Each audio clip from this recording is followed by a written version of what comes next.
Military helicopters since their appearance back in the 40s have practically been indispensable in all the armies of the world. Their role is indisputable, and it's hard to imagine an army without them. However, did you know that these are actually very inefficient, dangerous, expensive, and unsafe vehicles? This raises the question, why are they used despite their questionable effectiveness and performance? Not just now, but throughout history. You might even think they're garbage after watching this video, which isn't the point of the video. In this, we will analyze the true utility of the helicopter throughout its entire military history, and more importantly, we will discuss its controversial use despite its apparent operational shortcomings. To thus determine the most important thing, is the helicopter really useful and necessary? The helicopter is an old invention. The first flyable helicopters emerged in the early 20th century. Germany began using them for military purposes in the 1930s. Models like the Focke-Wulf FW-61 arrived in 1936, but it was during World War II where we would see the true proliferation of the helicopter as a military vehicle. The Americans would create the Sikorsky R-4, probably the first effective military helicopter in history, being used in a limited way for rescues in the Far East and for transporting supplies between ships in the Pacific. However, the Germans probably made the most of the helicopter concept. Various, quite unique models were created by the Germans during the conflict. For example, the Fa-223 Dragons that first flew in 1940, these with two large three-blade rotors that were capable of flying at 180 kilometers per hour and dragging 7 tons of weight, were used for the transport of supplies and at the end of the war for reconnaissance.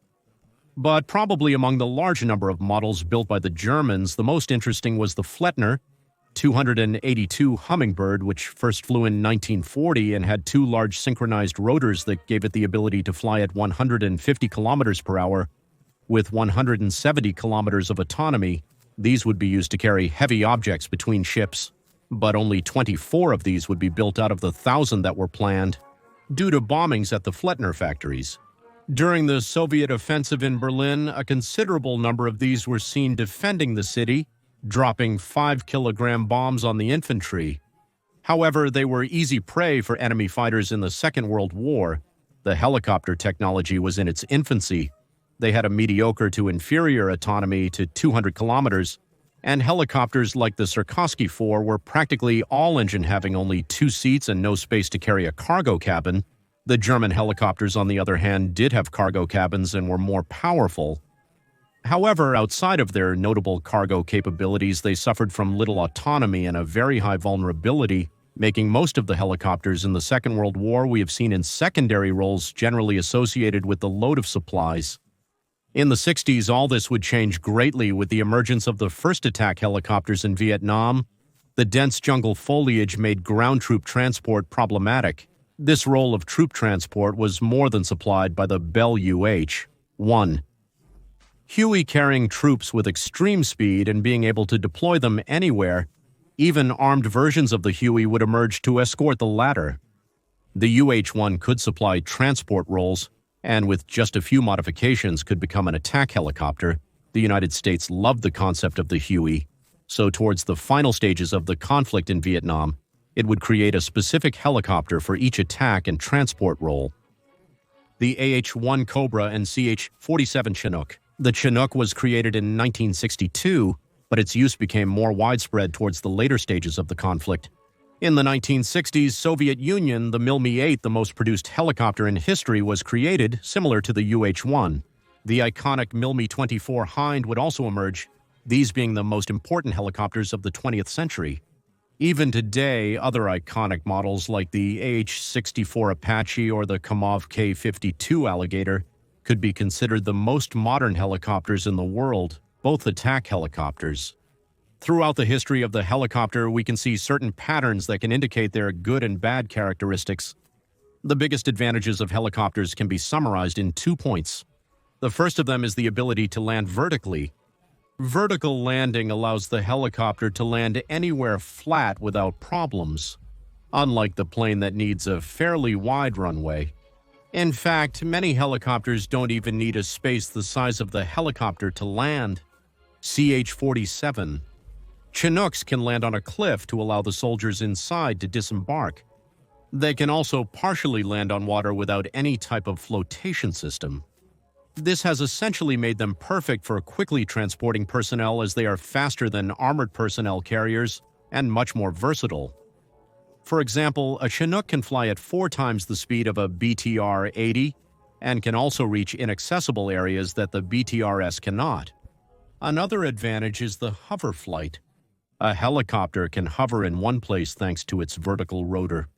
Hovering in this way makes them absurdly versatile, and precisely for this reason we must supply so many roles, both military and civilian flying at low altitude and at low speeds, makes it perfect for rescue roles, and also gives them the ability to transport cargo to inaccessible sites, and in very fast ways, being extremely valuable at sea, where practically whenever something needs to be moved to a ship, it is done by helicopter. Also, among other advantages, is the operating cost, which is usually lower than that of fixed-wing aircraft. For example, a Mi-17 has an operating cost of just $700 per hour, which is infinitely incomparable to a C-130. Hercules, that has an operating cost per hour of $20,000 and can only carry 4 times more cargo than the Mi-17. But the disadvantages of the helicopter are even more remarkable than its advantages. The most important and obvious one, I would say, is its high vulnerability. In general, the helicopter is a really vulnerable aircraft to any type of attack. Even most of these are vulnerable to shots from intermediate weapons used by the infantry.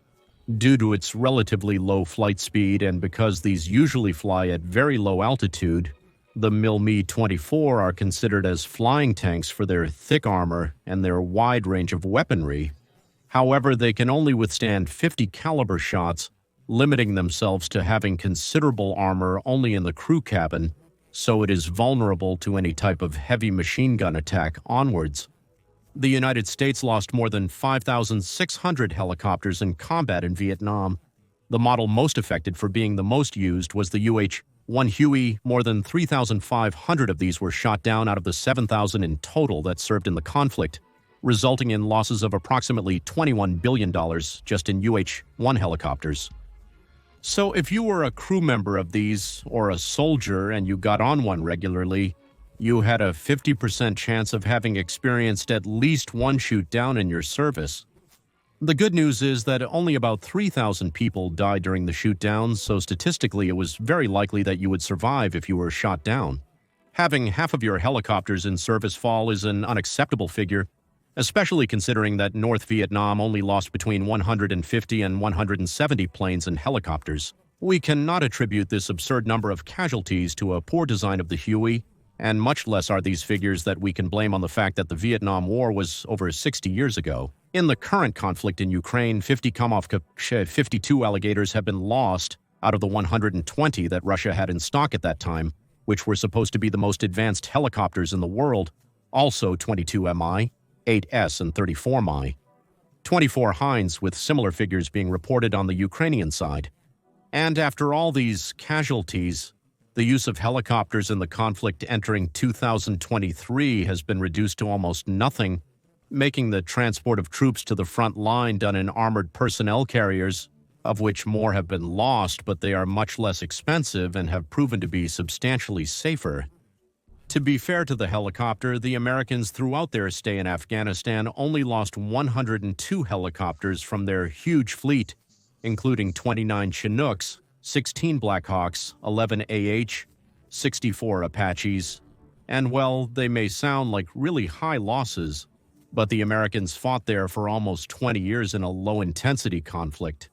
So here we can see a clear pattern that we will talk about shortly, and a final disadvantage is really the low operating range that helicopters have compared to their fixed-wing counterparts.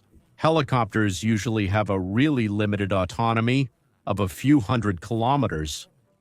The Mi-17, for example, have an operating range of 450 kilometers, contrary to, for example, a C-130 Hercules that is also used to carry cargo and troops and has a range of 3,800 kilometers. Or how about an F-16? If it's about an attack, it can operate at 4,200 to 70 kilometers.